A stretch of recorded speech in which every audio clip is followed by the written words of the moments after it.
What's that? Oh, don't mind me. I'm here to help you, heroes. The battle plan is set. Pay attention to your comms. Wait for my mark to attack.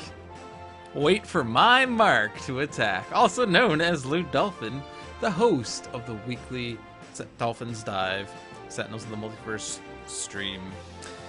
Handelabra believes in civil rights for everyone and in being as inclusive as possible, so any comments or activity actively working against that goal is not welcome and will not be tolerated. You can follow us at Handelabra on Twitter, Facebook, and YouTube, and Handelabra Games right here on Twitch. You can follow me personally on Twitter at LouDolphin21, and on YouTube and Twitch, just Dolphin no digits. I have to write this down at some point because I keep forgetting exactly how I want to say this, and I keep like I have a little,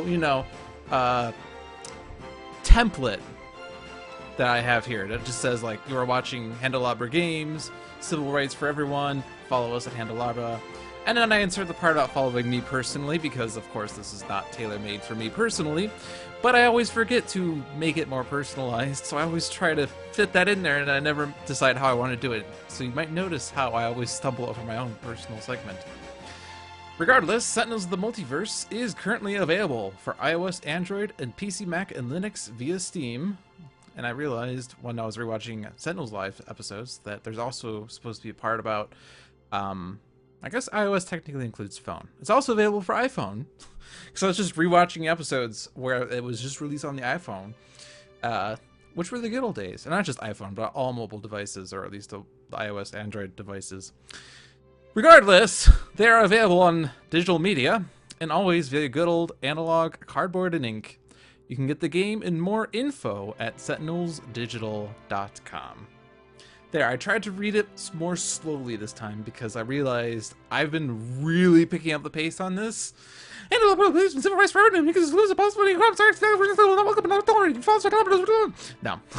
that is not how it sounds. But I realized I was picking up the pace on that, so I thought I would slow it down a little bit in case people who just are watching this stream for the first time ever. Why is Bunker prepping to attack a secretary? Seems awfully one-sided of a fight. What can she do, really? Yeah. She's just innocent. She even has a little pencil on the back of her hair bun.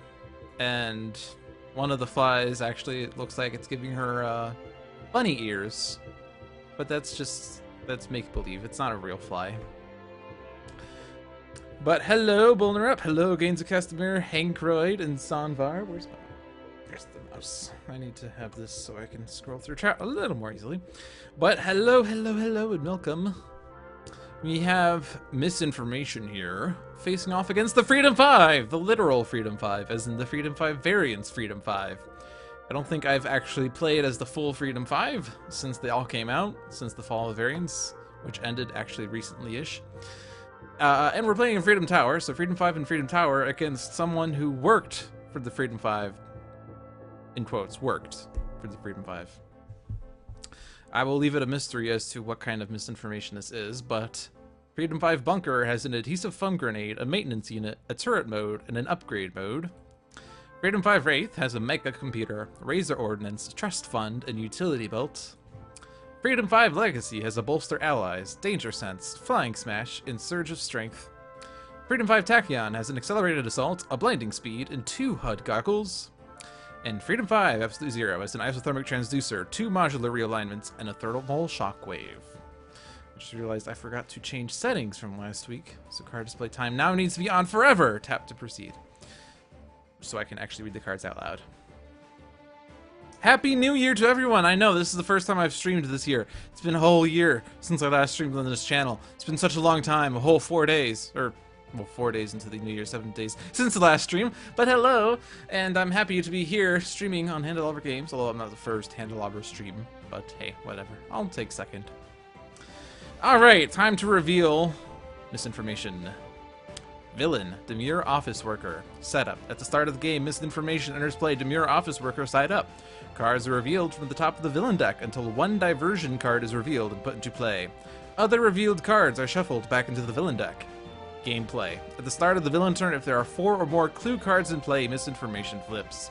At the end of the villain turn, X hero ongoing or equipment cards are destroyed where X equals the number of diversion cards in play. Advanced. Increased damage dealt to hero targets by 1. So we're playing advanced this information. That's been revealed. You probably could have figured that out by the little small card thing with the increased damage icon, but it is advanced, not challenge, not ultimate, not standard. So she doesn't flip until there are 4 more clues, and we are at her whim. She will play her deck as she wants to, so we have to wait for them to come out and survive until then. Why so long until stream, or why so long between streams? I don't know. Explosion in the lab, that's why. I was in the lab and there was an explosion. I kind of want to read this in, like, Dr. Evil's voice. Explosion in the lab. Diversion. At the end of the villain turn, each player with 3 or more cards in play must destroy one of their cards. At the end of the villain turn, or at the start of the villain turn, one player may discard their hand to destroy this card. So, whenever I see one of these diversions that don't have targets, or that aren't targets, they're always awful, and so I always decided to destroy them ASAP because they're awful. Because each player with 3 or more cards in play, it turns out their character card counts as one of them. So it basically says if you have more than 1 additional card in play, you must destroy it. And it's not even an ongoing or equipment. It's you can destroy mechanical golems, you can destroy Santa Guy's presence, you have to destroy stuff. I do Dr. Evil so well. Well, heroes, who will discard your hand? Okay, I think I'm overdoing it now. Which is a bit tragic. I do probably want to hold on to Tachyon's blinding speed for the flip side. Freedom 5 Absolute Zero at least could still get set up with his base power, but the Isothermic Transducer and Thermal Shockwave are pretty sexy. And Legacy, well, at least with the Bolster allies, you could give support. So who's more willing to discard their hand? Probably Bunker, because Bunker is Freedom 5 Bunker. I mean, his base power is pretty good to the point that he's sort of just there to give someone else card play. So I'm more willing to have Bunker discard his hand. Isolated Hero. Ongoing clue. When this card enters play, put it next to the hero character card with the most cards in play. That hero and that hero's cards cannot affect or be affected by any hero or effect from another hero deck. Kudos for the correct spellings of affect and effect. Well, this is a bit unfortunate though, because, well, if I give this to Bunker, then Bunker's base power is pretty dead. If I give this to Legacy, then he can't give anyone else a card play. If I give this to Wraith, she can't give anyone else a card draw. So it's sort of between Tachyon and Absolute Zero. And if I wanted to bolster allies, now Legacy can't give those people card draws. So who's going to be between Tachyon and Absolute Zero? I guess if Tachyon gets a whatchamacallit, a fleet of foot, we don't really want her to fleet of foot for herself. So give this to Absolute Zero. And there's nothing in play right now. Nothing in play. Well, at least we have one ongoing card. We have no diversions. We're just sitting here right now. But I do think it's worth at least doing this because we can just reveal the cards. Wraith has a micro-targeting, Legacy has a backed fist strike, Tachyon has lightning reflexes, and recharge mode, which is perfectly fine because this doesn't cancel the rest of the power, and I get to draw the 2 cards I would have gotten if I skipped. Alright, so Wraith had a micro-targeting computer, which isn't immediately useful, but it could just be put into play immediately. Legacy had a back fist strike, which is not useful, and Tachyon had play 2 cards, which is not useful. So I guess Wraith is the best. So micro-targeting. And then the 2 cards. So considering that there's not really any reason to put the Razor Ordnance out just yet, let's make a computer. This reduces damage dealt by environment cards. which will at least negate some effects. There's not even too many effects, but it will negate a bit. Clandestine funding. So I could discard one of these to give someone whose name is not Absolute Zero a card draw. I mean, I don't normally play 2 Trust Funds, but Trust Fund at least is a little nicer with this version of Freedom 5 Wraith. I don't really play Trust Fund that much unless I have nothing to play. Bunker probably would appreciate card plays, but I mean, he has heavy plating, so he at least has something for now. Tachyon probably would like something more, so let's discard a Trust Fund and give Tachyon the draw. Like Lightning Reflexes, which I knew was on top of her deck, so I guess I didn't really need to do that. But now I can bolster allies to everyone whose name is not Absolute Zero. I do want to keep those cards for Wraith, though. And his base power, someone can play a card. There's no environment cards in play, but we can play a card. Anyone can play a card, really. Let's put out Smoke Bombs, because that might have an effect to anyone whose name is not Absolute Zero. Alright, so the HUD goggles, and then probably Synaptic. And we do not want to use Blitz because there's nothing to hit except ourselves, which is boring. I should have let Bunker take Isolated Hero. Another player may put the top card of the deck into play, except he's isolated. No. Isothermic Transducer. Whenever Absolute Zero is dealt fire damage, Absolute Zero deals 1 target that much cold damage. I don't really want to play this right now if I'm going to use his base power, but I also don't know if I'm going to use that base power.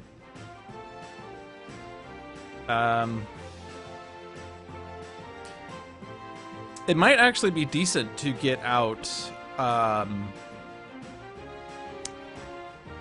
like, this might be a fine opportunity for Sub-Zero Atmosphere, because as long as Sub-Zero Atmosphere doesn't get destroyed, which it's very likely to, given numerous other effects, but given that Misinformation at the end of her turn destroys cards based on the number of diversions in play, if there are no diversions in play at the start of her turn, she won't destroy anything.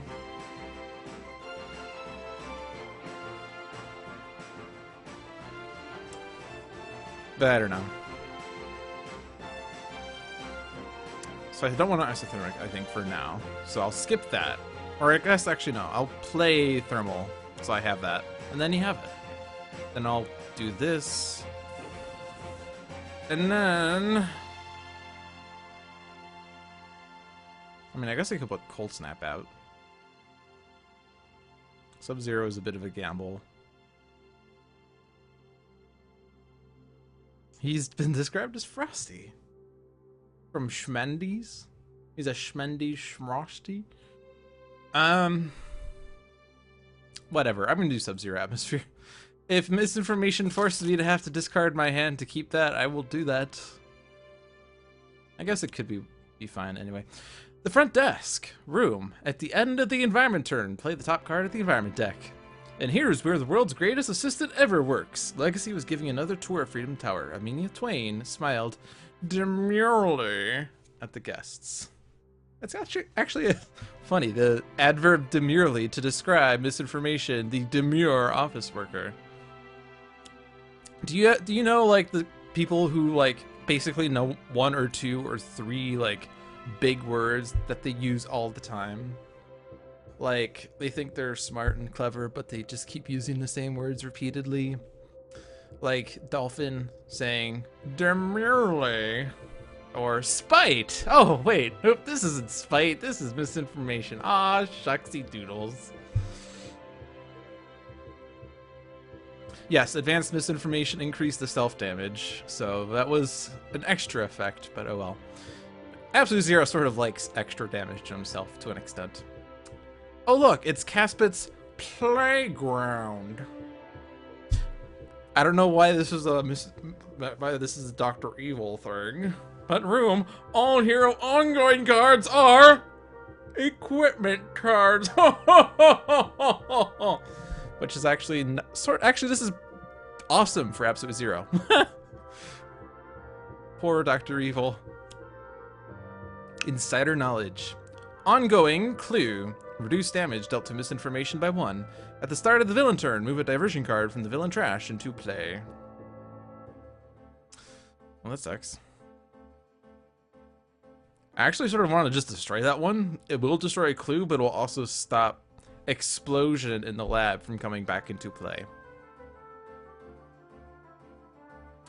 Do I want to keep recharge mode and draw 3 cards? Or do I want to do something else? I don't want explosion in the lab to come back. Is there any way I could stop that from happening? Probably not. Unless we can get the environment to somehow play, which is it? Yes, Ironclad Maintenance Bay. There is a chance that Ironclad Maintenance Bay will come out and move Explosion in the lab on the bottom of her deck, and then she won't play it from insider knowledge. So that's the chance we have to take. That's what it's come down to. Well, there's still no other target to hit, really. So I think Bunker is just going to sit here for a bit. So Adhesive Foam Grenade, Flat Cannon, Ammo Drop. I mean, he did discard his hand at the start of the game, and now he's up to 6 cards, which is pretty nice. Alright, do I want to grappling hook that insider knowledge and make this game longer for no reason? I don't think so. I'll just put something out with the expectation of it getting destroyed by misinformation. And then Clandestine Fund, Razor Ordnance, and now I could actually discard a card twice, so discard 2 cards and give card draws to 2 other people, but I don't want to.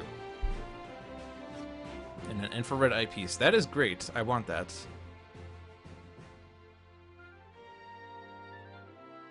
I would like to keep that. Do I Inspiring Presence? We haven't even taken any damage yet, and there's nothing to hit either. Jeez. Well, if I play a card, Explosion in the lab won't destroy it, which is the good news. Danger Sense. And then I actually don't want to move like front desk out of play because I want to get Ironclad Maintenance Bay. But what do I want to play? That's the question. I think Tachyon's just gonna double draw. She doesn't even have anything. Do we even have anything? We'll just give Wraith more card plays because she might accidentally destroy something. Heroic Interception. Alright, skip. Draw the 2. Blinding Speed. Blinding Speed. Alright, so module. Glacial Structure. Let's get the null point. I'm going to put the null point in play first, and then next turn I can Isothermic Transducer, and I can regain the hit points back. But for now, I will Pilot Light. And... oh. I had this backwards. Absolute Zero doesn't care about Caswith's Playground because it doesn't turn equipments into ongoings, it turns ongoings into equipments. No! Wrong direction! So much for that. This has to go on a target, so that's not useful right now. Sub-Zero Atmosphere is currently in play. I could put another one out there, and then you have 2. Not everyone has 2 guardhouses, but then you have it. I don't actually know the exact line. I just know that that's been joked so often on Sentinels Live. I really need to watch. I think it's Arrested Development that line is from. I should really just get like the DVD collection of Arrested Development, and then you have it. Okay. I'm gonna put Cold Snap out.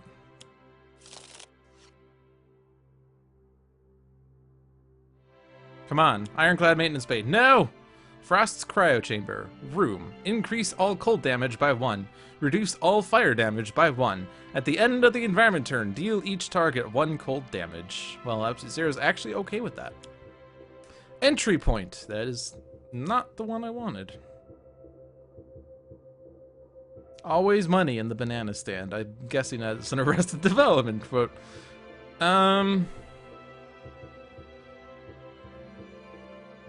I want to be able to get to the point where there's an Ironclad Maintenance Bay in play, and then I could decide something else. Although I guess Legacy could always move the entry point out of the way.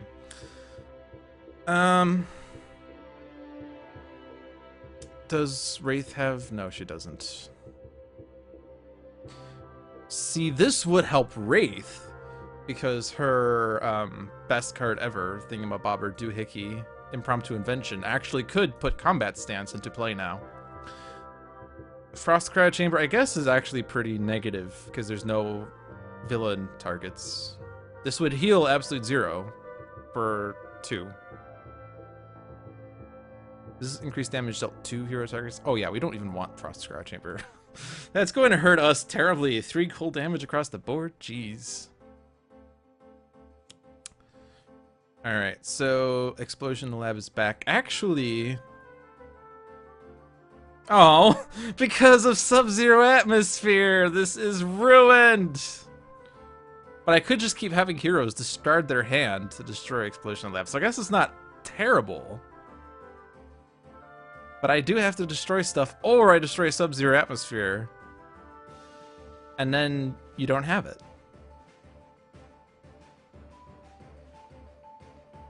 Remember my great play of Sub-Zero Atmosphere? No! Why is this still going? No! No! Cancel. Abort. Thank you for the resub, Mojo. We always appreciate this. Alright, well, we're all destroying things anyway, so I guess I don't need to destroy Sub-Zero Atmosphere just yet. Oh, right, and Mega Computer was going to reduce that cold damage, but that's okay. We have another Razor Ordnance, and we don't have a need for Razor Ordnance just yet, but that will soon change, probably. Tachyon! You have another HUD Goggles, and we don't really have a need for card plays right now, so while it could be more advantageous to destroy Synaptic Interruption, I'm going to destroy HUD Goggles. And fine. Cold Snap. I was going to destroy Sub-Zero Atmosphere, but I changed my mind. Who wants to discard their hand? Bunker is just the person who keeps discarding his hand. We're going to keep with that. Bunker, you are just the person who will never have cards in this game. Threats to the President. Diversion. At the end of the villain turn, the player with the most cards in play must destroy one of their non-character cards. At the start of the villain turn, the players may destroy 5 non-character hero cards if they do destroy this card. This is another one that I just choose to destroy immediately because having to constantly destroy cards versus take a front up cost of 5 cards to destroy this. I don't know.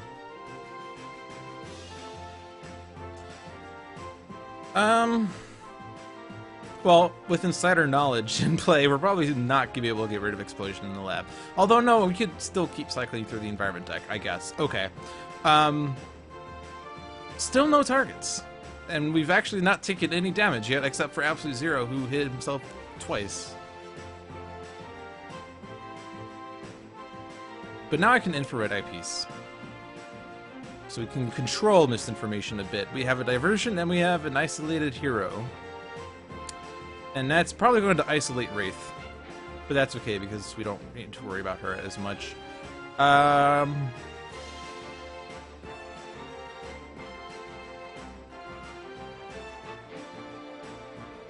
don't really know. Let's give this to Legacy. Because I want to get, like, Legacy Ring and something else. Oh, hey, and I can do this too. I can do that too! I'm gonna keep those. And I'm still gonna keep those. And still gonna keep those. So... nothing to hit.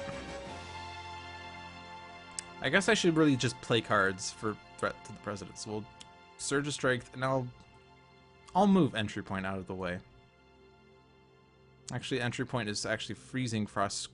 It's freezing Frost Cryo Chamber, and there's no targets that are getting damage increase. So actually, let's not do that. Let's just play more cards. Play more cards. Play more cards, he said. It'll be cake, he said. Let's give this to Tachyon. And then she can skip her turn again.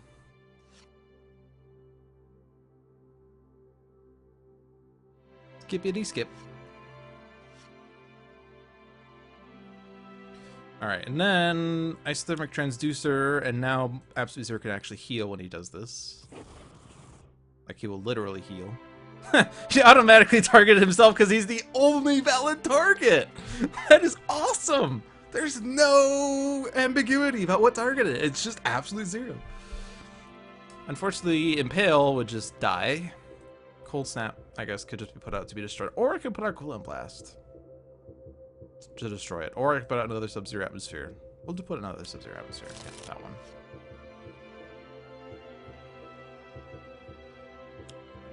Entry point number 2. Gotta keep the front desk out. Training Simulator. Not the right one. Room. At the start of the environment turn, move a villain target from the villain trash into play. There are none. So, oh right, we have to destroy one because of this. So I'll just go ahead and destroy Sub-Zero Atmosphere. That was already the card we were doing. Explosion in the lab returns. We will destroy 5 cards. That is weird that that went first. That is inconsistent. Alright, we'll lose recharge mode because Bunker's discarding his hand again. I don't know why that discarding his hand again means I'm going to discard recharge mode, but so it shall be. Surge Strength we can ditch for now. I do not want to lose Sub-Zero Atmosphere now. Thermal Shockwave doesn't really have a purpose. I guess I could get it back with base power pretty easily. Synaptic Interruption can go for surezies. Wraith does not have any other copies of those cards. And we don't have another HUD Goggles, but we do have a Lightning Reflexes. And again, we have to do this. This is inconsistent. Right, so we are going to lose one of these. I guess micro-targeting because I don't have any weapons out. And you don't have... Well, I guess you could modular realign. Okay. But the Isothermic in the trash, I guess. And then Bunker discards his hand. Just keep the diversions out of the game. Alright, so we have 3 clues. Is that right? We have 3? We have 3 clues. Cool. And I can at least do this. To only Legacy or Tachyon. Legacy has a Heroic Interception. Tachyon has a Hypersonic Assault and an Omni Cannon, and none of those will be useful. So we'll keep those. I think now is the time to... I don't know what now is the time is. No, I don't want a grappling hook. I don't want a grappling hook. I don't want to. You can't make me! Stun bolts. Just to keep more cards out. And stop the villain from doing terrible things like missing resources. I wish that missing resources comboed with isolated hero so you could reveal an isolated hero card and then stop the other heroes from losing cards, but no. See, the problem with Diplomatic Envoy is this is going to do a lot of damage. Unless you put out Heroic Interception, I guess. Which isn't a terrible plan, all things considered. So we'll do that. And I could discard a card to not have anyone draw a card because Wraith is isolated.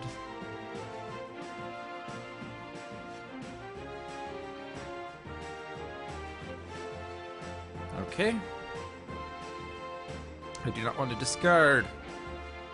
You can't make me. Alright, Heroic Interception. And now let's... I would like an entry point to be put on Training Simulator. That would be Much nicer.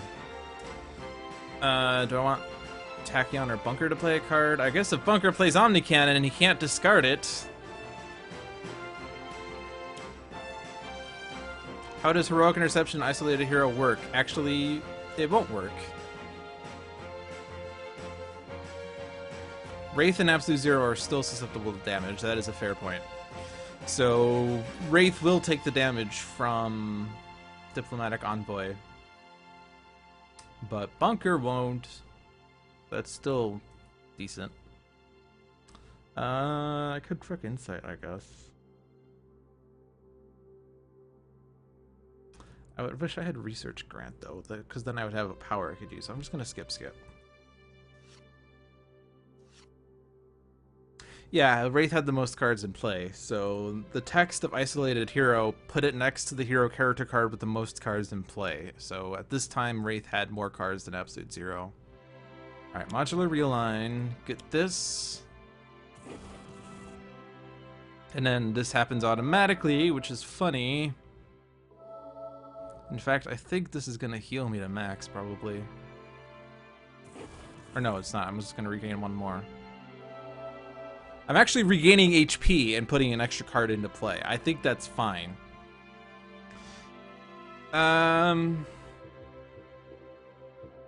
Cold Snap.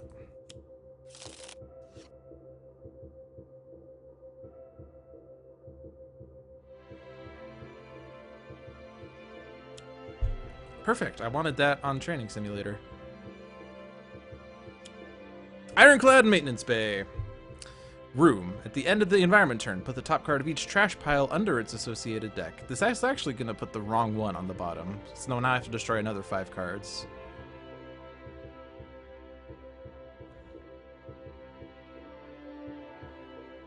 Because this is putting Threat to the President back out. And now this is happening in the right order. Which confuses me. Okay. Maybe it's an issue with the card having entered play? I don't know. We have to destroy one of these, so... Well, Smoke Bombs is... She's isolated right now, and then we'll say yes, and now I have to destroy 5 of these. Well... Heroic Interception. I want to keep the Cold Snap. Danger Sense. Mega Computer. Bunker doesn't have cards. Why would he use Omnicannon? Now this is a tough choice. But we have another modular realign, so I can always get one back. The Diplomatic Envoy does melee and RG, so it doesn't really matter. Diplomatic Envoy. Alright. Oh, right, and because it just entered play, but Sub-Zero Atmosphere is out, no damage happened. So I didn't even need the thingy with the stuff and things. Alright, lead from the front is good. Nimble Strike, Gatling Gun, and I don't have a card to discard for Gatling Gun. But I can't even play Gatling Gun, so it doesn't matter. Legacy. So much entry point for no enemy. I probably should start doing something with those entry points. So... Alright, Insider Knowledge. I guess I could destroy Diplomatic Envoy, have that move to the bottom, but then... If I want to get rid of Threat to the President via Ironclad Maintenance Bay, then I don't want to destroy Diplomatic Envoy. But if I don't destroy Diplomatic Envoy, Misinformation is going to destroy a card. And then this is going to go off and do a lot of damage. So I probably want to get rid of these entry points, in all honesty.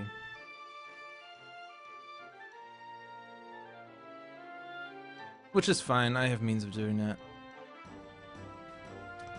I do want an infrared eyepiece, and I lost my utility belt. Oh no, it's in play, never mind. Okay, I can stun bolt, and I can infrared eyepiece, and I can combat stance. Alright, perfect. So let's try to get another clue. We got Diversionary Tactics, which is a terrible card. I hate this card so much. This card is actually the reason that Misinformation might never play clue cards, ever. Because she shuffles her trash into her deck. I don't want this card. I would rather gamble on missing resources.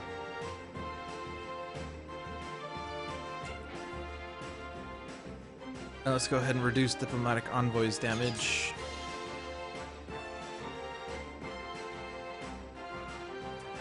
And I still don't want to discard. So if the right environment card comes out, actually... Mission Control? No. Dr. Stinson's Secondary Lab. If this comes out, we can actually control what missing resources is going to do. But it's also good that, like, Caspet's Playground is hidden, because it would make it more likely that we would discard almost everything.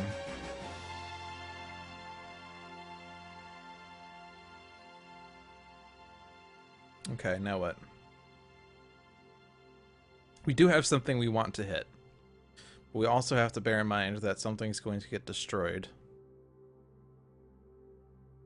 Which I think we probably have lots of things we can potentially just have destroyed, except for Tachyon. And Absolute Zero, too. But at least we know that Threat to the President's not coming back out. That's good. So, I only have to destroy one thing. So,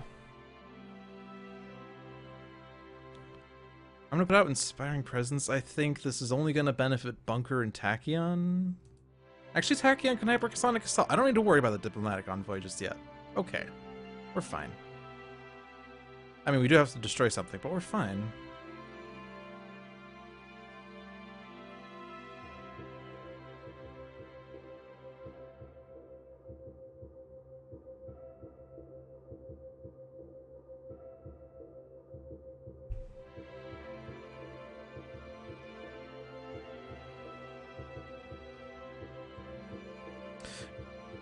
To you people who are watching on YouTube who are going to get the full cut of this video.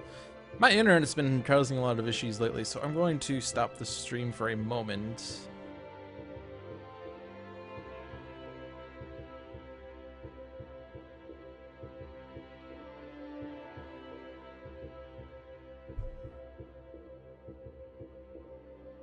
So, I'm just going to blab to the people who are watching. Actually, OBS is even having issues stopping the stream. I've been having a lot of issues with the internet at my place these days. Whenever I stream, there's always a segment where frames drop. I'm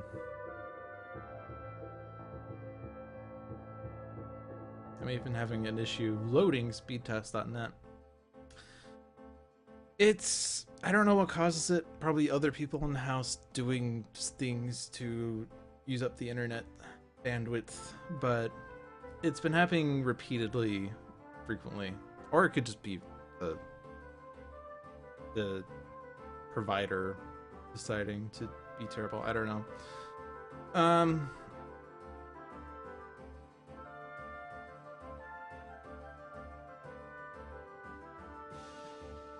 It looks like my download is fine, at least on my laptop.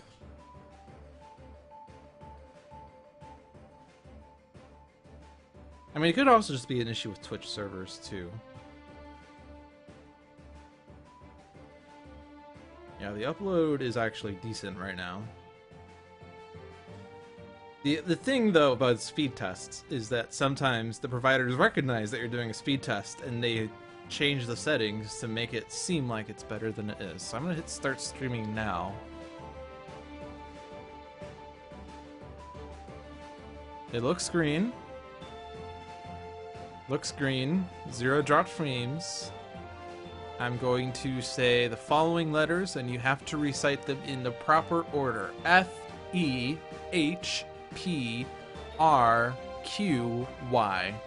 If you said those letters correctly, then I will continue the stream.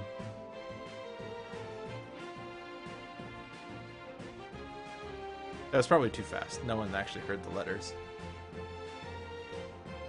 I don't even remember what the letters were. HPRQR. Close enough. We got letters. FEPHRQY. Excellent. Alright, I just said random letters with the hope that if you actually saw the stream, you would be able to say what those letters were. Alright. I don't know when it got cut out, but as I was typing in the chat and commenting, my internet tends to be crappy sometimes. And it always happens when I stream. Probably also happens when I don't stream, but I never notice it. Alright, so I don't know how much of what I said got missed, but I forgot that Tachyon has hypersonic assault, so I can freeze the diplomatic envoy this round, so it's fine to leave it out. I want to leave Threat to the President as the top card of the villain trash, so that Ironclad Maintenance Bay moves it to the bottom of Misinformation's deck, so Insider Knowledge can't bring it back. And the top of her deck is going to be a Missing Resources.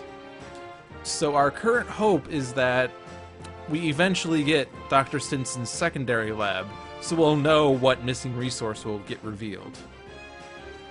So the question now is, do we want to damage the diplomatic envoy? Do I want to inspire the presence of Bunker, Legacy, and Tachyon and try to do more damage to it that way?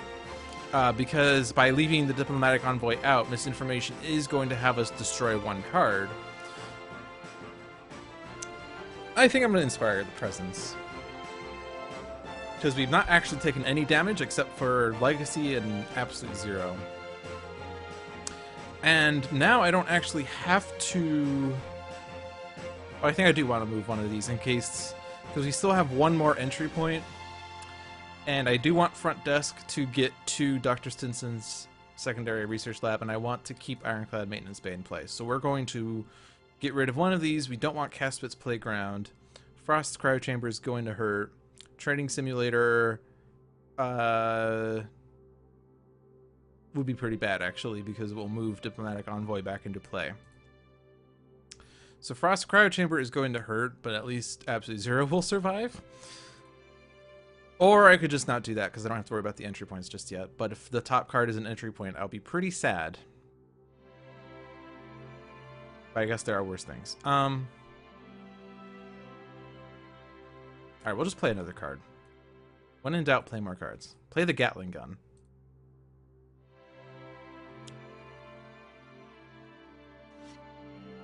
Salt for the wound.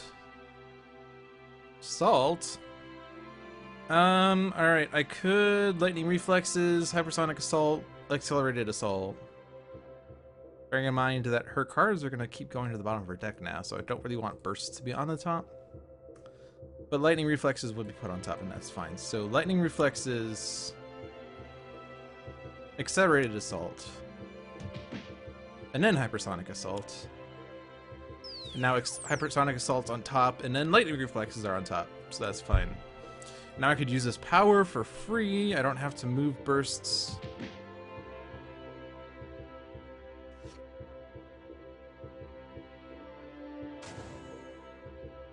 My frame rate is actually a bit low on my game, which is weird. OBS is just not saying dropped frames. That's just weird.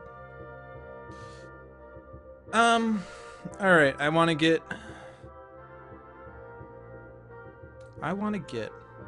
this back.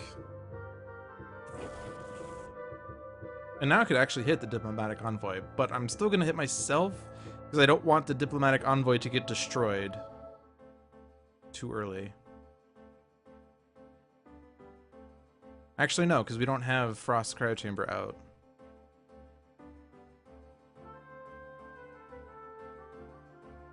Well, I'll just do this. This will do 3 damage. Yeah, it will survive. There's no way the environment will do 3 damage. Get my Thermal Shockwave back, sure. Field Freeze, excellent. Now we're ready for the flip side when it comes someday. Dr. Stinson's secondary lab room. At the end of the environment turn, reveal the top card of each hero deck and either discard it or replace it. Perfect. Legacy's landing pad. Room. Increased damage dealt by the target with the highest HP by 1. Reduced damage dealt to the target with the lowest HP by 1. Threats of the President is gone. Cards are being moved. And now we have to pay attention, because we're going to lose cards, and these will determine what cards we get. Recharge mode is an ongoing mode. I will leave it on top. We have an ongoing mode. We have an equipment limited. I'm actually going to leave all these on top just for more information. Equipment limited. Ongoing. Equipment limited module. Those are the 5 cards. So ongoing mode and ongoing, or equipment limited module. And we're losing one of these.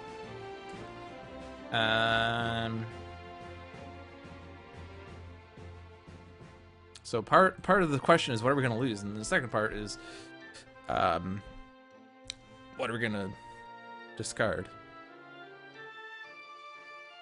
Ongoing is probably the safest, because we have Danger Sense, Heroic Interception, Next Evolution, but Tachyon has none, and Freedom 5 Absolute Zero has Glacial Structure, and Bunker has no cards. So Ongoing is the winner! Yay! Research Grant is the winner!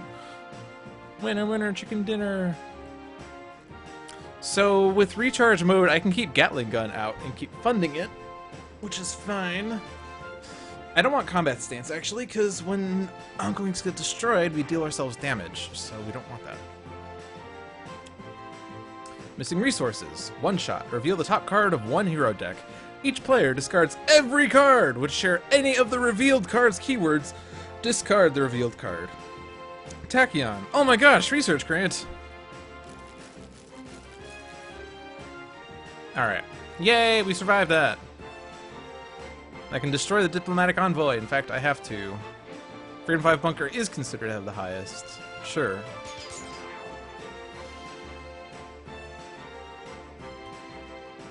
And we know Legacy's... Actually, yeah. Legacy Ring and HUD Goggles, and then the Recharge mode. Okay.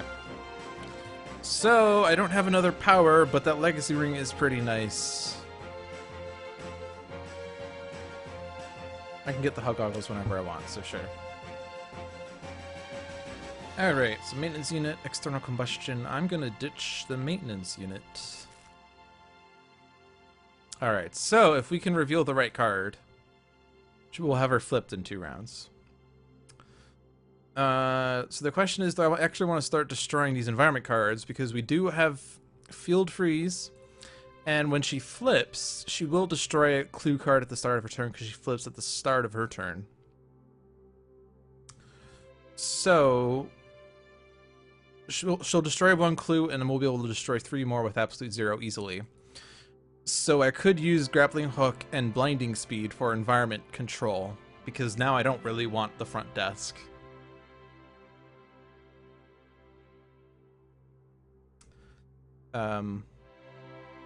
Yeah, so Diplomatic Envoy is going to be moved out of the way, and then Insider Knowledge isn't going to do anything, which is fine. I still don't have to immediately worry about the entry points, but they are worrisome. Actually, we can have Legacy move some out of the way as well.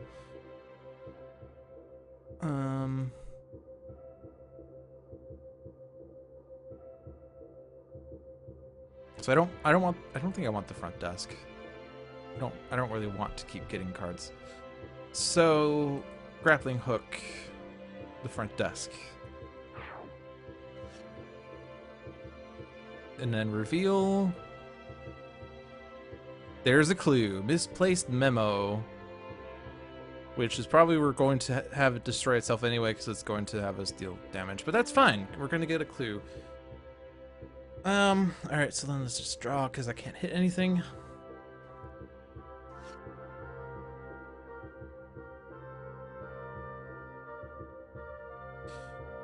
Oh boy, I wish I could just draw a card, but I would have to deal damage. I'm not going to play a card. But I will move something just to get it out of the way. Bear in mind that moving it means it's going to come back into play eventually.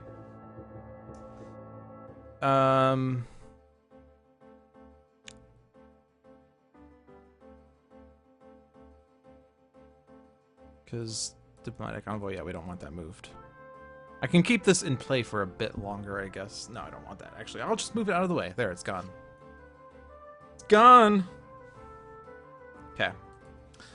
And I can't play more than one card, so I'll just Blinding Speed. And do I want to reveal Caspit's Playground and or Frost's Cryo Chamber? Probably not Frost's Cryo Chamber. Caspit's Playground, I could get something out with Absolute Zero. So destroy the entry point on Caspit's Playground, which I have to see it by this way. Oops. Yeah, this one. Nothing to hit. And now I can focused apertures and get a lot of damage. Am I considered to have the lowest? No.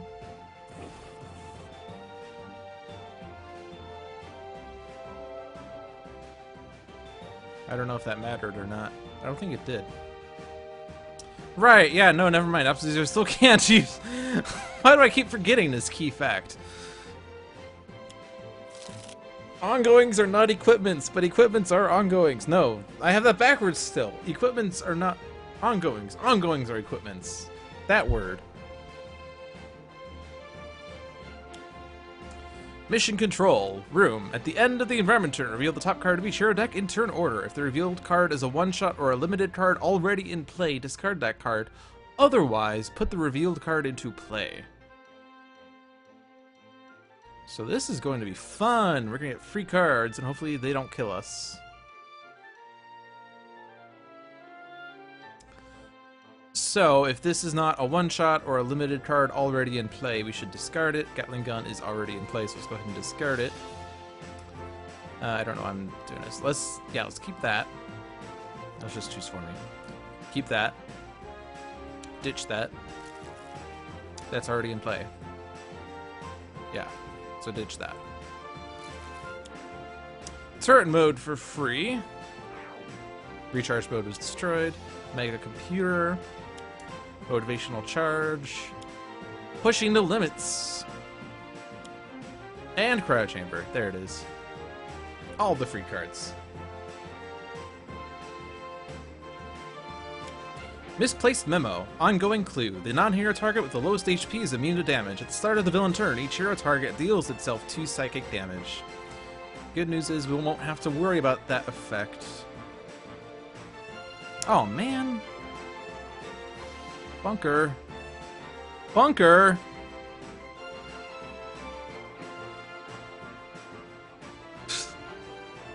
Probably should destroy Gatling Gun. Oops.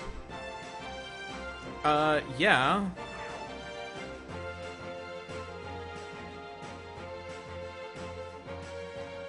And no, don't do that. Bunker is a traitor! No! Iron Bunker! In the alternate timeline, but the Freedom 7, led by Absolute Zero, whose alternate members are Night Mist and Captain Cosmic and Luminary for reasons. Alright. This is the most set up and healthy you've ever seen a team playing misinformation with 5 heroes. Yeah, this has been a really weird game because, I mean, most of this has actually been helped by Sub-Zero Atmosphere because we got the Diplomatic Envoy coming out, but it didn't do anything on its first turn. And second turn, it was Hypersonic Assaulted. And yeah, it's just kind of weird how we haven't had much damage floating around. I'm actually really happy with this. Bunker has recharge mode. That's fine. Legacy has the motivational charge and a sonic vortex. Don't we already have the motivational charge in play? And the sonic vortex isn't going to do anything? Urgh. Now, I actually could keep the Gatling gun now, because misinformation is flipping, and then I could damage misinformation, but she's actually advanced, so her damage is reduced by 2. Doesn't actually mean anything right now. Well, the Gatling gun would get through because of the Inspiring Presence. But we do have to bear that key fact in mind, but with recharge mode, this is actually okay. I'm going to ditch maintenance unit because I have a decommissioned hardware. Do we have a stat anywhere on how many cards Bunker has discarded this game? I guess he basically discarded all of these cards. So he's discarded 17 cards. Some of those were actually by the environment, but hey. Alright, so do I want smoke bombs? Do I want something else? I could have 2 infrared eyepieces, and then you have it. You don't always need a second infrared eyepiece, but then you have it. And actually, that is a true point. It is a true fact, because we have Diversionary Tactics, which is a terrible card, or Suspicious Malfunction, which is also a terrible card. But now I can try to get a better card. Such as Diversionary Tactics, which is a terrible card. So I guess we're getting to the Suspicious Malfunction. No. I'm isolated.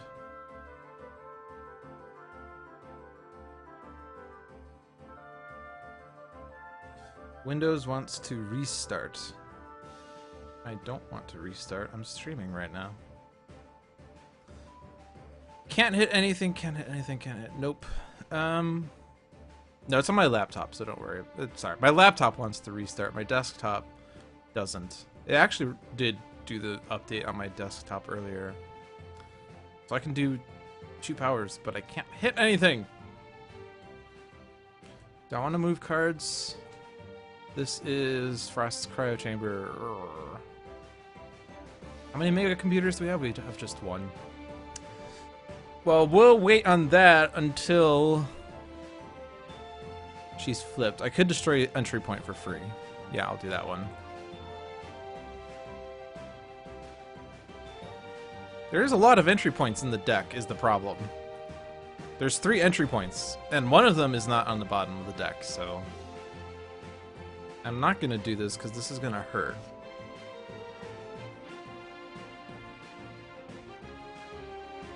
I will do this, which sort of hurts, but that's okay. Alright, let's get set up. HUD goggles, quick insight, and Synaptic Interruption is going to get played.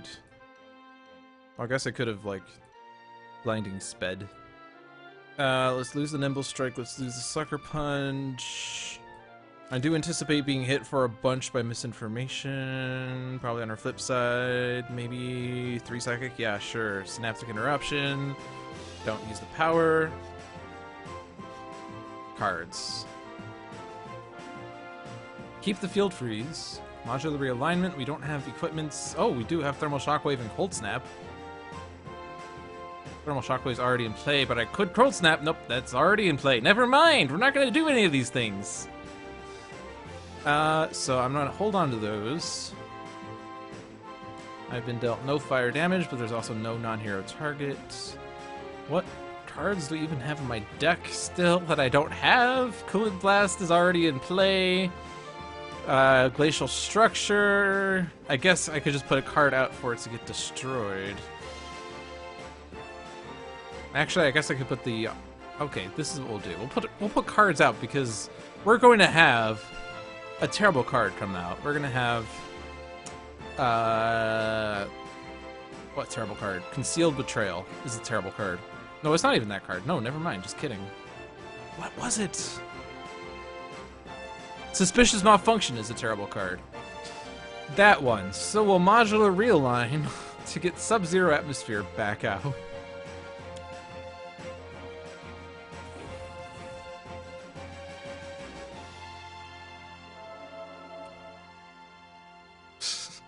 I can't regain HP past my max. I am not challenged Spite.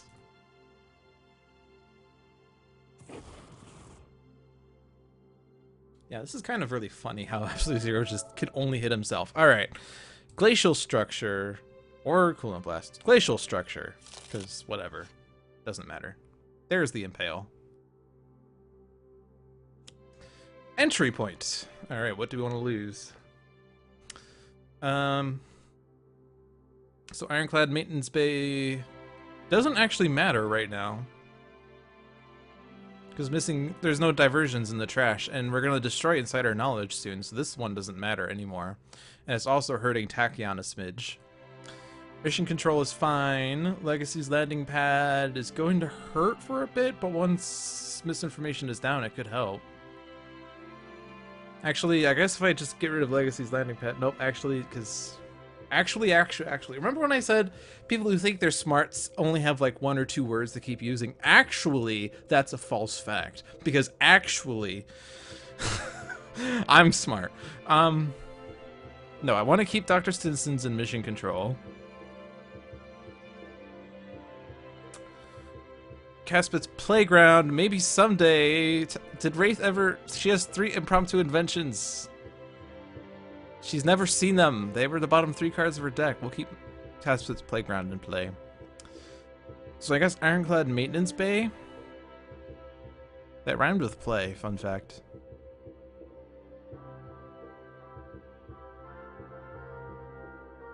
Alright, so if this is a one-shot or a limited already in play, discard it. Fortitude, excellent. Alright, so now what wacky cards are we getting? Grenade Launcher was known.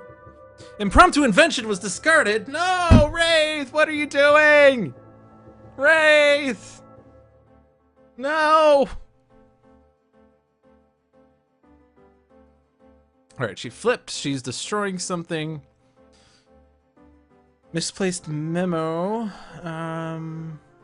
Yes, this gets rid of Misplaced Memo. And now we're dealing ourselves damage. But guess what? I can actually redirect. No, I can't, because Legacy's landing pad.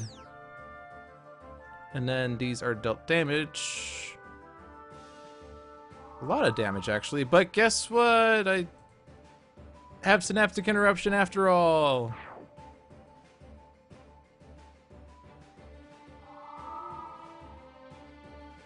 That is a lot of damage.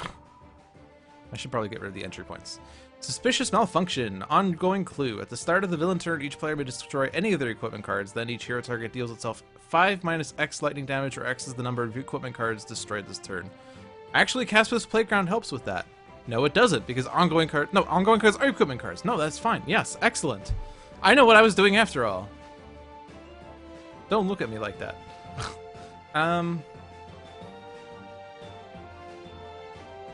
I don't even know. Yes. Might as well decommission hardware. Because there's like literally everything. Heavy plating. And let's see. Again, I can only reveal these 2, but with superhuman durability and Sonic Vortex, I like those. Well, Legacies I like the most, actually. So I forgot that Suspicious Malfunction acts at the start of the turn, so I don't have to worry about it just yet. Which is fine. Discard something. Grenade Launcher's already in play. Okay. I can Throat Jet. Nope, I can't. This is... No, nope, I can't because of Insider Knowledge. I can do that in the future, though. Someday. And bearing in mind, Hypersonic Assault is not going to work because of the damage reduction. But... Smoke Bombs. Well, I can micro-targeting, and I can stun bolt her. Even though I don't get past the damage reduction, so I guess the micro-targeting didn't really do anything. But I reduced her damage, and I can control her deck. What doesn't kill you versus Another Reality's Debt. Each player must either discard their hand or destroy all their cards. Nope, what doesn't kill you. Alright, so two throat jabs.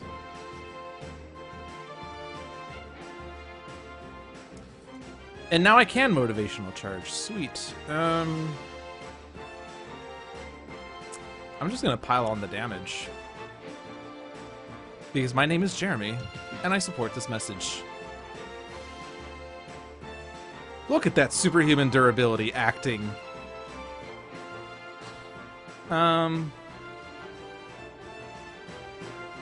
think I want to move non-entry point cards to the bottom just to stop entry points from coming back out.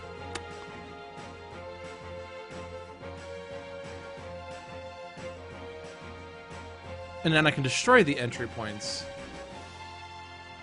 So I think I do want to get rid of Legacy's landing pad, though. Because currently misinformation is the highest. It does help Tachyon, but it's okay.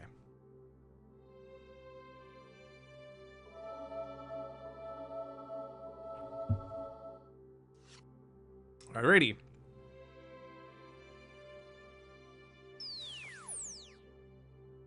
I have 3 card plays. A Blinding Speed, an entry point, I guess. Yeah, Frost Cryo Chamber. We can survive Frost Cryo Chamber. And Blinding Speed. This one is hiding Ironclad Maintenance Bay, which is going to move cards. That's fine. Just reduce her damage by a bajillion. Synaptic Interruption. I can't hit her, though. This is only 1. In fact, Blitz isn't really going to do anything from this point forward. Unless Tachyon happened to be the hero with the highest.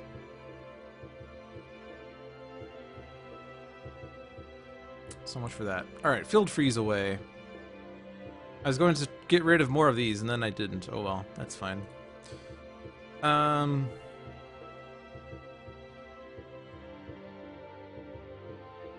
I definitely want to get rid of Insider Knowledge and Suspicious Malfunction, and then one of these isolated heroes. Let's get rid of the one on Absolute Zero, because then I can hit Misinformation for more. Because now, I have successfully inspired my presence, and I can redirect this to Legacy if I wanted to, but I don't. Oh, because... Stun Bolt doesn't work because Wraith is isolated. Ha ha ha ha ha ha ha.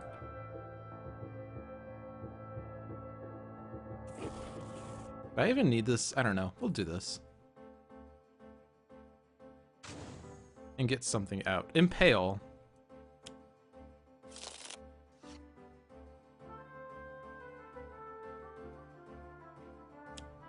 Medical Ward. Room. At the start of the environment turn, each target regains 1 HP.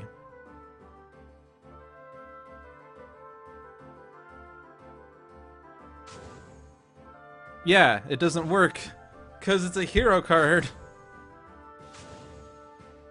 This is actually fine. It's not hurting Misinformation, but it didn't do too much damage to the other people. And once Wraith is not isolated, it's going to do less damage to the heroes. That doesn't make much sense. Oh. Well, let's see. So Stun Bolt. Until the start of your next turn, reduce all damage dealt by that target by 1. But Wraith is isolated. Cannot affect or be affected by other heroes. So she cannot affect... Yeah, I guess it's... What does isolated hero say? That hero and that hero's cards cannot affect or be affected by any hero card or effect from another hero deck. That hero's cards cannot affect another hero card. I think it sort of makes sense, but I see what the issue is because it's affecting a villain card. And so it sort of shouldn't. Well, we'll see what happens. Maybe it was just a one-time bug that was unrelated to isolated hero. Yeah, the hero card affected the villain card, which should not do that. So yeah, I don't know. Submit a bug report. Alright, if it's a one-shot or a limited card already in play, discard it. This is already in play, right? Shoot, nope, not that.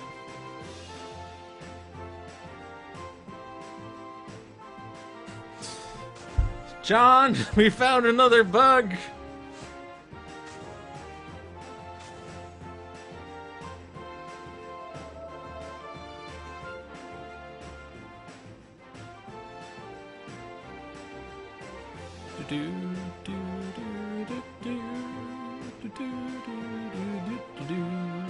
Alright, so no and no. This was already in play. This is a one-shot. This is already in play. Yeah, it's already in play. So then we get Omni Cannon, Infrared Eyepiece, Legacy Wing's already in play, Quick Insight is a one-shot, Coolant Blast is not already in play.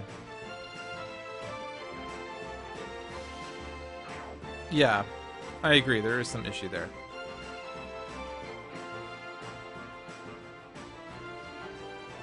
In fact, it's not even working. I did stun bolt her. Oh, we're dealing ourselves damage. Never mind. Carry on.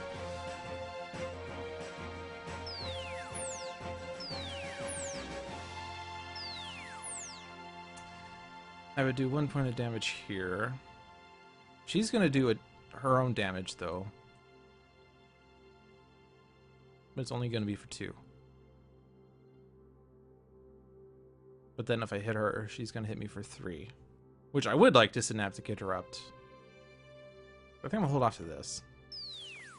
I guess it doesn't really matter.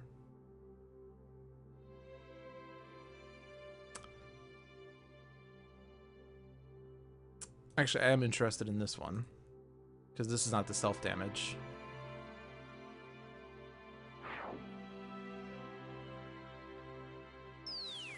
Actually, Isolated Hero was destroyed, so she's no longer isolated, so this isn't going to matter at all.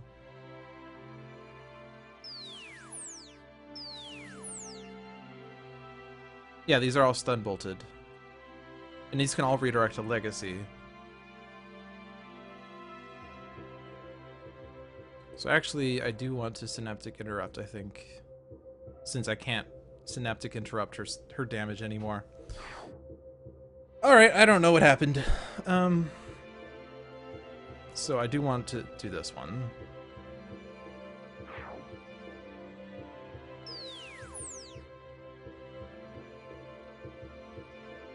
Because that's fine.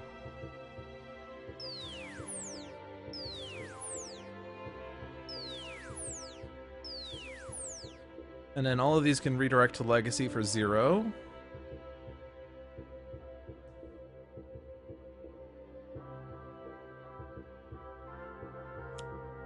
What doesn't kill you? Ongoing clue. Increased damage dealt by villain targets by 1. At the start of the villain turn, if there are no diversion cards in play, play the top card of the villain deck. So, you can get rid of that so easily. This one's fine.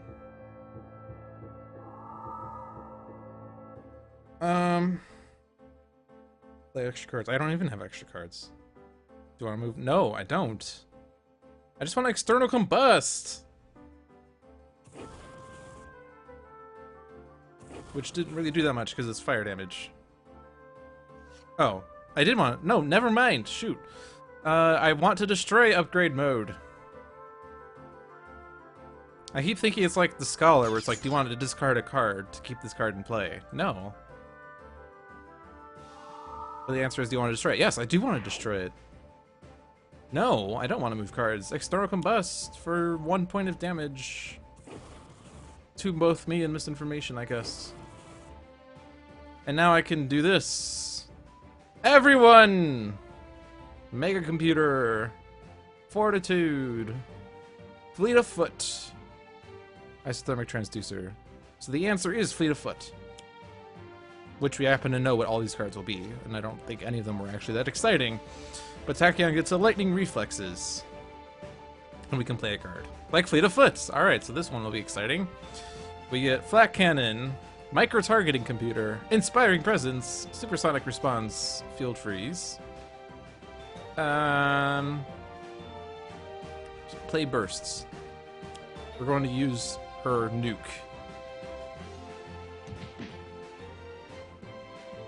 And I do want to hit her because then the second attack will go through, right? Yes. There it is. 1 extra point of damage. She didn't get hit previously because she had synaptic interrupted. I kept upgrade mode out because I thought this was the Scholar and not Bunker. Alright, we have the macro targeting, so I'm just gonna wail on her. But I'll start with the stun bolts. We do not have, yeah, we would not have had that. Let's go ahead and redirect this, because Legacy is strong. Oops. We should have this, I think. Because we're like super well set up, guys. Absolute Zero has 13 cards in play. Absolute Zero has 13 cards in play. Think about that for a second. Alright, Backfist Strike to start off with.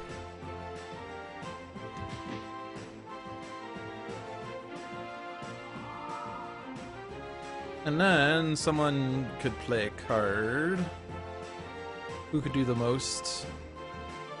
Actually, if we keep... Well, yeah, we'll have Tachyon.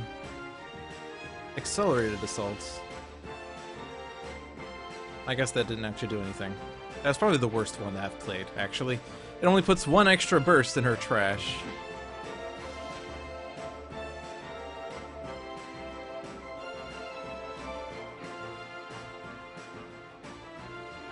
Alrighty.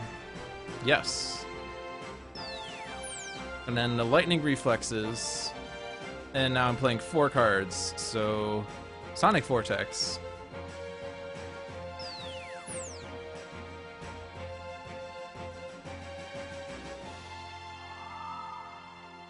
Followed by Sonic Vortex. Followed by Lightspeed Barrage. And there's not another follow-up because that was already 16 damage. Sweet!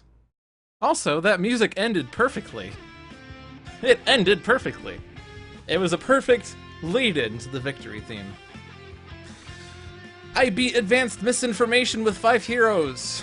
I am the best. Literal best. I have to say, that was a really weird game of Misinformation, and I was not expecting that to go that well. But we managed to keep her in check pretty well.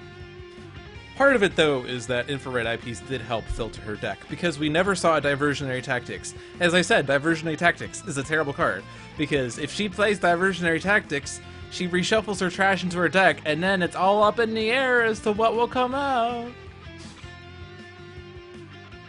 Even with all of those cards, Absolute Zero did nothing. Poor Absolute Zero. That was a really weird game. I've already said that. It was still a really weird game. Oh well.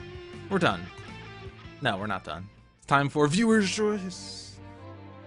Alright. I'm gonna do this again the way that's new, because it's worked out well.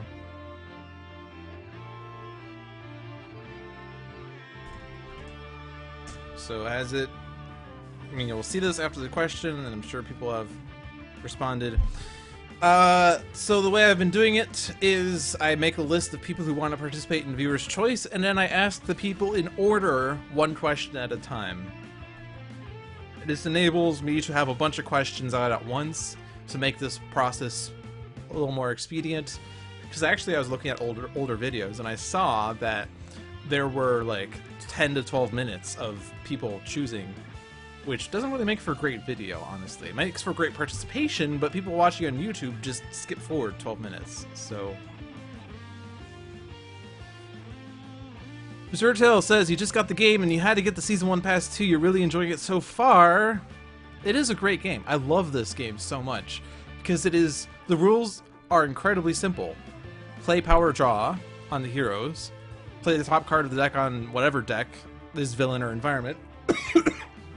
But anytime a card enters play, it adds extra rules. And the villains already have automatic rules. But it's really nice just having like a bunch of Like, these are fixed decks, so you can't, like, micro-optimize a certain deck, but once you have a deck affixed, like, yeah, you select this deck, then you know how Night Mist controls, and you're actually feeling like you're controlling the hero Night Mist, as opposed to controlling 40 cards that aren't really that related to each other. It's a really great game. I'm glad that you enjoy it. Alright, so the positive responses are Hankroid, Gains of Castamere, Sanvar, and Chatchongji says I would. I will interpret that as a yes. And not as a I would, but I don't make good choices. Zertel, if you want to participate in Viewer's Choice, please send another message to that effect. You don't need to know anything before Viewer's Choice. I will just ask you a question and you can answer that. That was a yes. Alright. That would have been a yes had I typed yes. Vulnerap, I will assume that's a yes. Vulnerap says he's in. Alright, perfect. 10A, Browse, Overlord, wants in, Zertel is in. Alright, we have a list of 7. That is a good number.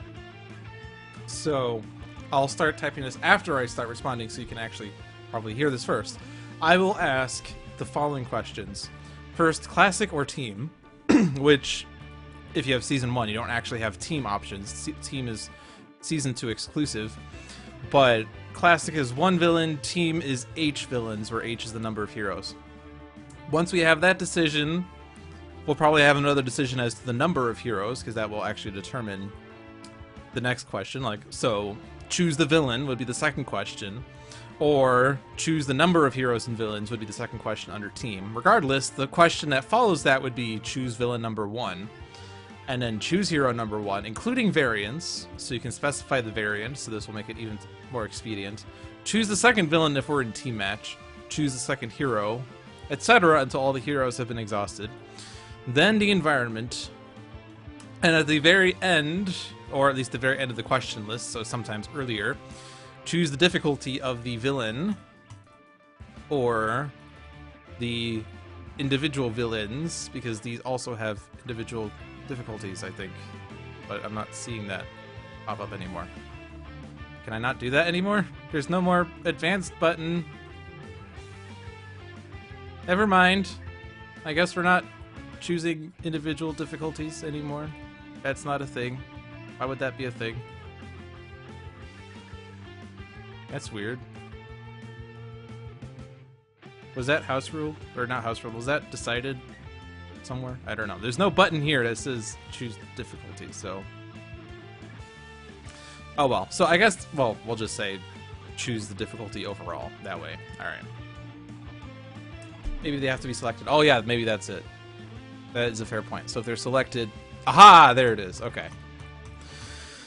That explains that. Alright. I got scared. I got scared. I was super scared. Alright. I'm gonna ask the questions now. Hankroid, choose solo, or sorry, choose classic or team. And then this answer actually decides the next one.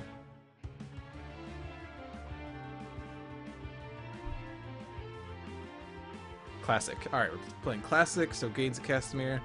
Choose the villain. Sanvar, 3, 4, or 5 heroes. Chachonji.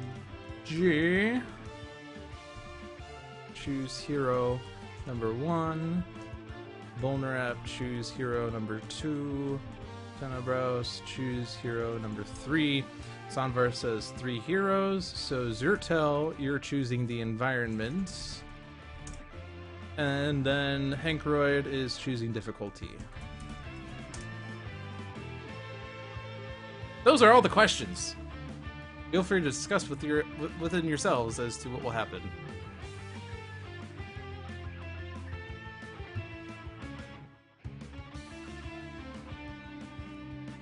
So if you want to see the entire list of heroes, which of course can be helpful, I will just keep scrolling through these.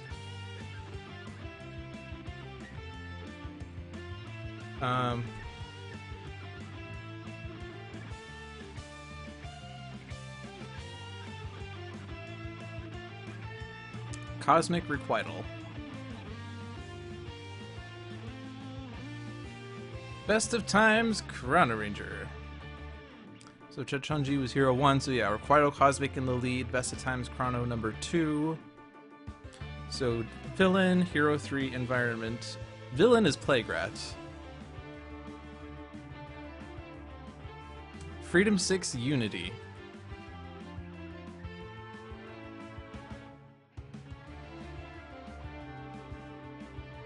Environment and difficulty. And of course, difficulty always sort of comes down to what is the whole setup, so we can actually choose the best difficulty. But I guess I can even pull this up now that this has been chosen. Plague Rat's Advanced Front. Increased damage dealt by Plague Rat and by infected heroes by 1. On its flip side, at the start of the villain turn, Plague Rat regains H times 2 HP, so 6. Challenge. At the start of the villain turn, Plague Rat deals each non-villain target 1 toxic damage, so extra damage. Zertel says Rook City. Alright, so while Tankroid wants to see the rules, so I'll have this up here. So, on either side, he does 1 irreducible damage, I believe, at the end of his turn. Yeah, 1 irreducible melee to each hero target. A little challenge. It's a little challenge. A little challenge. So we're playing Challenge Plague Rat against Requito Captain Cosmic, Best of Times Chrono-Ranger, and Freedom 6 Unity in Rook City. And I will mention right now, because this is probably the best opportunity to do so. Actually, I'm going to start the game because I want to hear Rook City music because I love it so much. But before I get anywhere, I have a spreadsheet here. I've actually finally gone through and I have logged every single one of my Dolphins Dive games in a spreadsheet that tells me, it's basically like John's weekly one-shot spreadsheet. It tells you how many times each hero and each variant has been selected, tells you the last time that hero/hero variant was selected, and it also tells you, so same for villains, same for team villains, also tells you that for environments. I'm going to get it set up to describe the outcomes of each match, or how many of each outcome, so victory or defeat, basically. The types, so like the pre-selected, the viewer's choice, or the random, or the game 4, the elusive game 4, which is the mix, and maybe even a number of victories and defeats for each. Maybe I'll just do a single sheet for that, actually. So the reason I bring this up right now is because this right here that you're watching on screen right now is game number 100 on Dolphins Dive! Yay! Congratulations! You reached 100 games on Dolphins Dive! Woohoo! Yay! That's an exciting fact. So congratulations! We have done 100 games of Dolphins Dive, and hopefully... well, we haven't done it. We're starting the 100th game. After this 100th game will be 100 games. But... yeah, so we've reached the 100th game, so this is a big, epic affair. I'm gonna say some facts. This is not going to include the previous match, because I don't want to spend time typing it up. I was going to lead with this, but I decided I didn't want it to really influence the vote for viewer's choice. There are, well, technically, there are 2 solo villains. In fact, I think even in team villains, we've played every team villain. But there are 2 solo villains that we have not fought on Dolphins Dive. This is more of a technicality thing. The first is Omnitron, which is a technicality. We have not fought base Omnitron. We fought Cosmic Omnitron twice. We have not fought base Omnitron, which is really weird. We've also not fought Skinwalker Gloomweaver, which is really the technical point because we have fought Challenge Spite, Agents of Gloom, which led to Skinwalker Gloomweaver, but we've not fought Skinwalker Gloomweaver directly.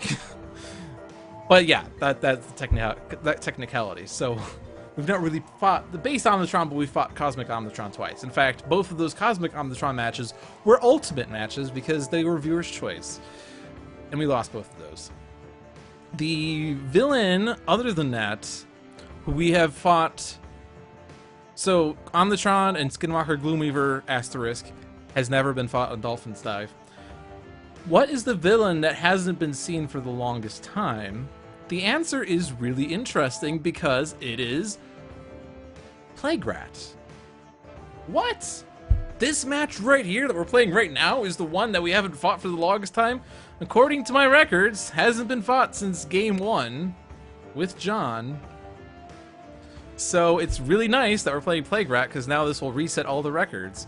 So once Plague Rat has been fought, the next villain, including variants, that hasn't been fought for the longest time would be Heroic Infinitor. And barring that, just the base villain would be Gloomweaver, who was fought in week 7.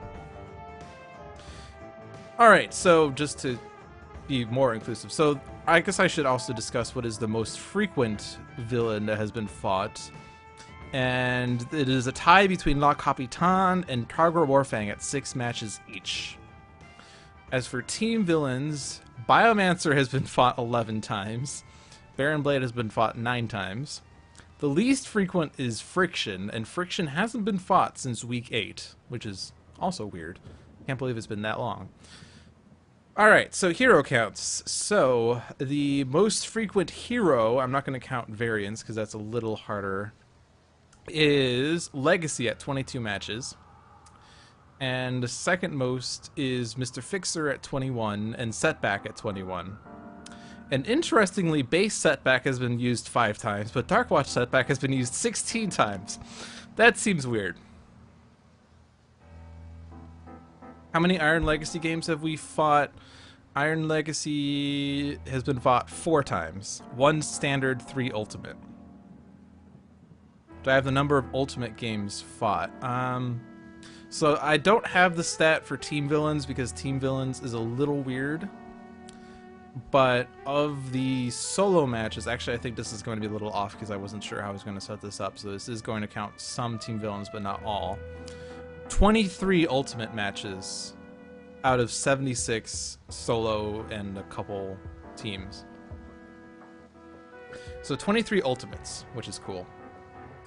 Alright, so going back to villains, or sorry, going back to heroes. The most frequent heroes we discussed. The hero who hasn't appeared for the longest time. Setting Sun Ra, which doesn't really count. Freedom 5 Tachyon, they have never been played. Rook City Wraith has never been played, which is weird. Freedom 5 Wraith has never been played. So like most of those were recently released, but Rook City Wraith has never been played on Dolphins Dive, so that has to be fixed. The one who has been played but hasn't been seen for the longest time is GI Bunker, who was fought in week 2, or was fought with in week 2. And then the one beyond that is actually another bunker. It is Freedom 6 Bunker in week 5. So there's a really interesting non-sight of certain variants there. Hello, Cult of Gloom.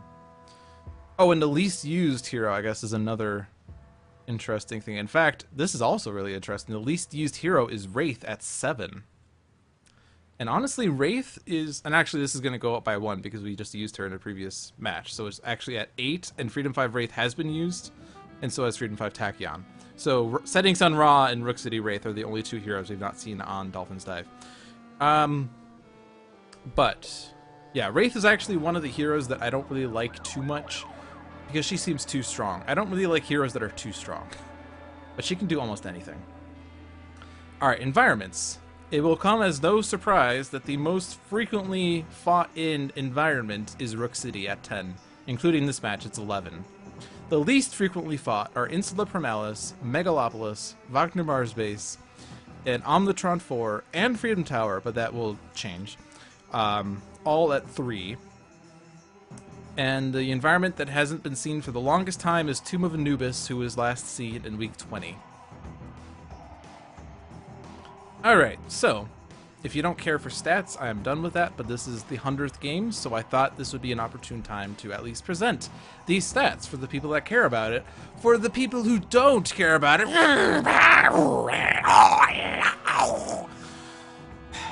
My brother gave me another chance to protect the cosmos from the likes of you. His sacrifice will not be in vain. Captain Cosmic starts with an augmented ally, Cosmic Crest, Destructive Response, and Harsh Offense.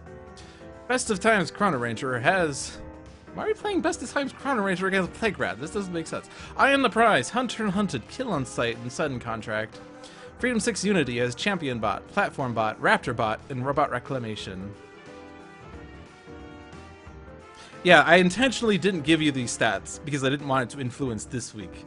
Because I didn't want the 100 weeks, or 100 Sentinel games to be sort of outsider influenced. But now that the stats are out, we can do whatever we want.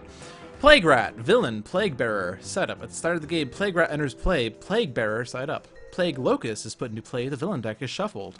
Gameplay, at the start of the Villain turn, if all active heroes are infected, Plague Rat flips. Whenever a card named Infection is destroyed, Plague Rat deals each hero target 3 toxic damage. At the end of the Villain turn, Plague Rat deals each hero target 1 irreducible melee damage. Challenge, Noxious Stench! Oh! At the start of the Villain turn, Plague Rat deals each non-villain target 1 toxic damage. So, Plague Locust, Nest. Increased damage dealt by Plague Rat and all infected heroes by 1.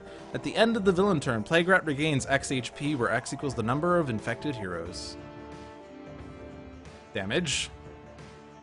At least it's not advanced. It's not increased by 1. Afflicted Frenzy. Ongoing.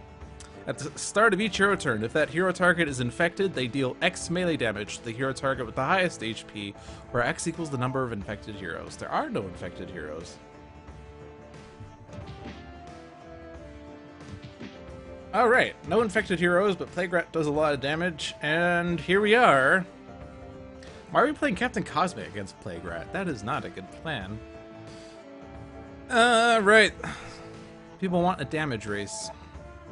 So we're gonna Harsh Offense. We're gonna do 4 damage, and I'm not even gonna look at the Plague Locust. And we're gonna reveal 3 cards. Unflagging Animation, a Potent Disruption, and Conservation of Energy. None of those are constructs. There are nothing in play. Actually, the order does matter. Let's start thinking about this, because I could play a construct just to destroy it with Potent Disruption. Such as Cosmic Crust, because I don't think there's energy damage happening in this match. So Conservation of Energy to play... Nope, not draw. Play...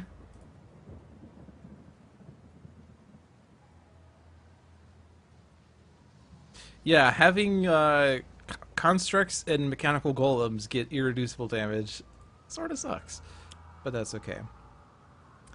We will play the Cosmic Crust, and we'll Potent Disruption the Cosmic Crust to deal 5 damage.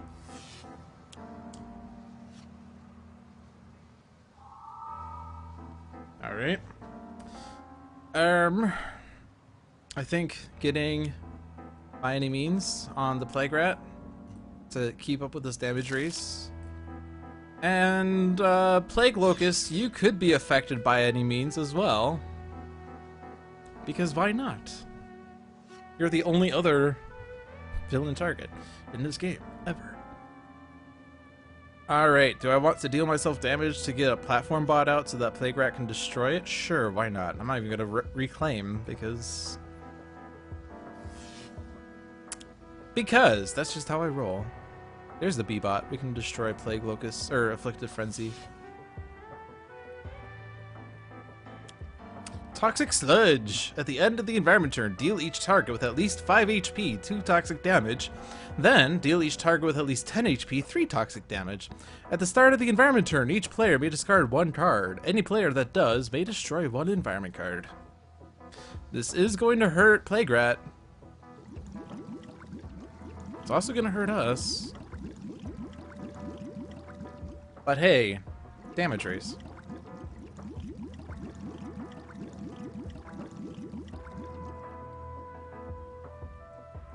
And then damage. This is not irreducible. So we have that going for us, which is nice. Infection.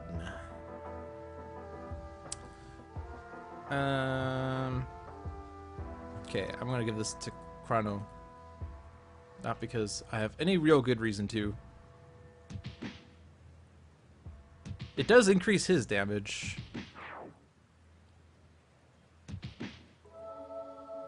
I already don't feel too well about this. Put a construct into play. I wish I had another power with Chrono-Ranger, because Dynamic Siphon would be great. Screw it. Dynamic Siphon on Chrono. That's always the play. Don't destroy on Flacking Animation. I like my irreducible damage. And we have 2 constructs and a harsh offense. Actually, Cosmic Weapon is perfect. Put that on Chrono. And then Autonomous Blade.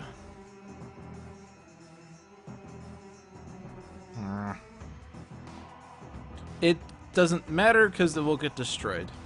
Because I want to keep... Oh, never mind. Harsh Offense. Okay, that's fine, actually. Yeah, give that to Chrono because I thought... Sorry, I thought Harsh Offense was the one I played previously. I was wrong. Energy Bracer. Good for the irreducible damage that's going around. Damage. And then get my hat.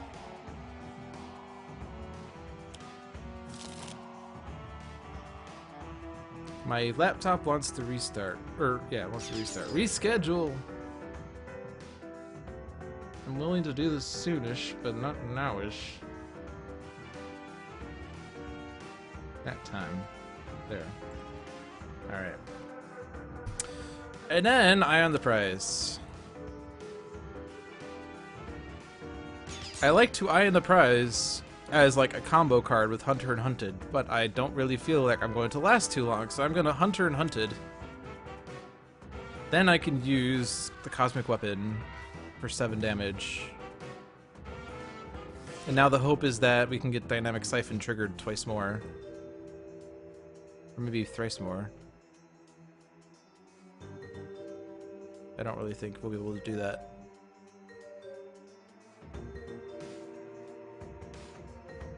I could deal myself damage, get B-Bot out, have Plague Rat destroy B-Bot, have B-Bot deal damage to Dynamic Siphon. That doesn't do anything though, because Plague Rat will already hit Dynamic Siphon. I could not do myself damage, and then I would survive Plague Rat's turn.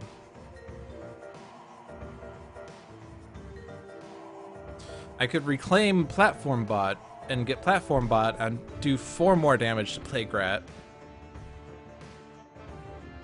I could skip and hope that Unity survives.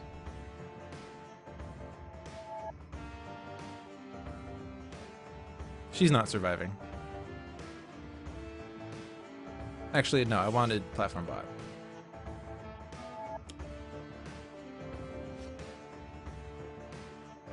I feel really cramped with 3 heroes versus Plague Rat, because it's like I have to do so much damage and I don't have that much that I could do.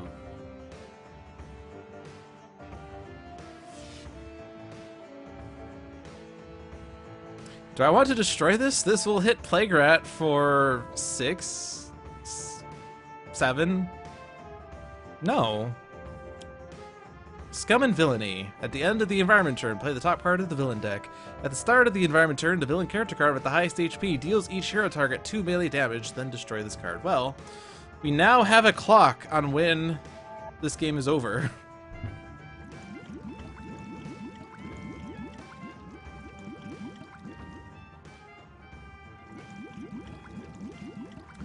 And we get Tooth and Claw, 1-shot. Plague Rat deals the hero target with the lowest HP 3 toxic damage. Plague Rat deals the hero target with the highest HP 5 melee damage. Search the villain deck for 1 copy of the card Infection. Play it, shuffle the villain deck. So, Platform Bot's gone, but Platform Bot was already gone, and Chrono-Ranger will die, or Captain Cosmic will die on the villain turn. So we have an even better clock on when this game is over. And it doesn't really matter. I guess maybe there's a chance Unity could survive, I guess. Actually, yeah, because Captain Cosmic's dying, so... Put that on Captain Cosmic. Actually, no, yeah, because Unity doesn't want to do herself any more damage. Although, if she sneezes on herself at this point, the toxic sludge from her sneeze will kill her. So this...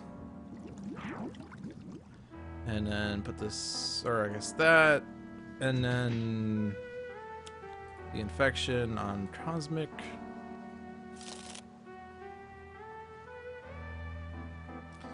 Alright. Yeah, Chrono-Ranger's dead.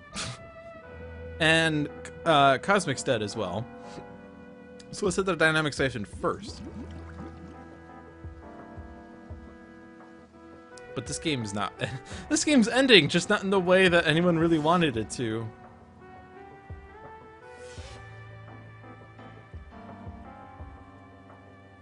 Yeah, well... For fewer animations, hit Cosmic.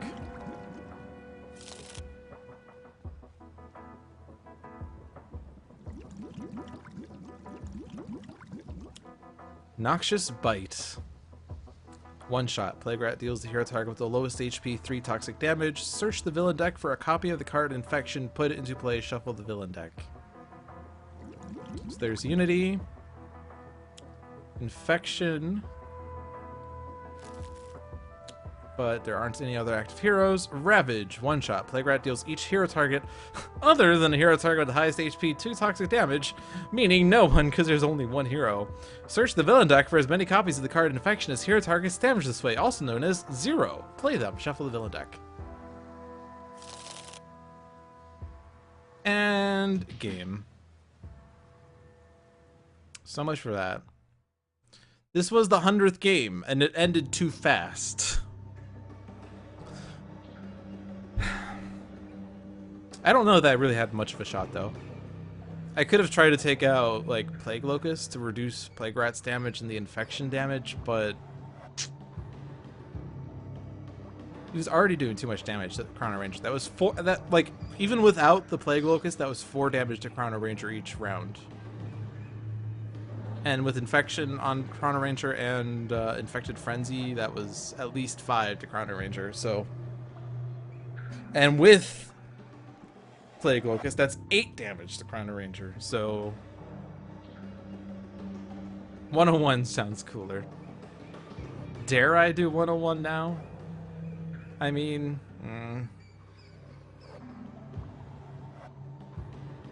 I'm thinking. I think not, actually. I think, like, it's not exactly 9 per se, but I think it's fine to just finish on game 100. I think that's a nice round number to end on. I don't even know how many weeks or what number week this is, but we finished on our 100th game, so you can look forward to another exciting 100 on this channel. I thank every one of you for your support. Without you, this wouldn't have continued. I enjoy it personally, and I'm sure the Handelabra enjoys not just me streaming, but the enthusiasm you guys have for my stream, and the jokes that we have, and the matches that we face, and all the comments on the YouTube videos of any nature, and just the general discussion of Dolphins Dive in general, or of Sentinels Live, or of Tales from the Archive. If you like Sentinels of the Multiverse, and you just picked up this game in the winter sale, and you love it so much, be sure to give this channel, Handelabra Games, a follow, because every Tuesday at 7 p.m. is Sentinels Live, every Thursdays at 7 p.m. is Dolphins Dive, and every Sunday at 7 p.m. is Tales from the Archive. It should get back to a regular schedule now, all 3 of those. I was the only one who streamed regularly for the past 3 weeks. I don't know what anyone else is doing. I guess they were on holiday or something for some reason. But all 3 of those streams should be active, more so moving forward, hopefully. If you like me personally as a person, you can give me a follow at LewDolphin on Twitch. My Twitter account is LewDolphin21. There's digits there, because I'm very inconsistent. And my YouTube channel is youtube.com/c/LewDolphin or youtube.com/user/Saparogo. To be even more inconsistent. If you just search for LewDolphin, you'll find me. If there's Final Fantasy 13 content, you found the right channel. There's also links to the past on there. There used to be weekly one-shot videos. I haven't done those in about a year at this point. I've been meaning to get back to them, but I keep putting them off. If you want me to stream more Sentinels on my personal channel, and maybe have some unfiltered comments, to make it a little more clear, non-family friendly content, just yell at me. and I'll stream Sentinels on my own personal channel. Because I am actually very filtered on here, because this is a shared account, but Seamus knows. I don't know if Seamus is here, but Seamus knows how unfiltered I can be. And I don't know what else to say. Oblivion is going to be coming out at some point soon. Greater Than Games is working on printing that out and shipping it out, and that will wrap up the Sentinels the Multiverse game, which will mean that once it's released, Handelabra will be able to release it for Season 2, so you can get hyped for that. Some lewd comments, yes. There's a reason that my username is Lewd Dolphin. You have not seen it here. Seamus knows. There's Seamus. Yes. Alrighty, I am done. Hope you guys have an excellent night, and I will see you next week for game number 101 and beyond. Whee!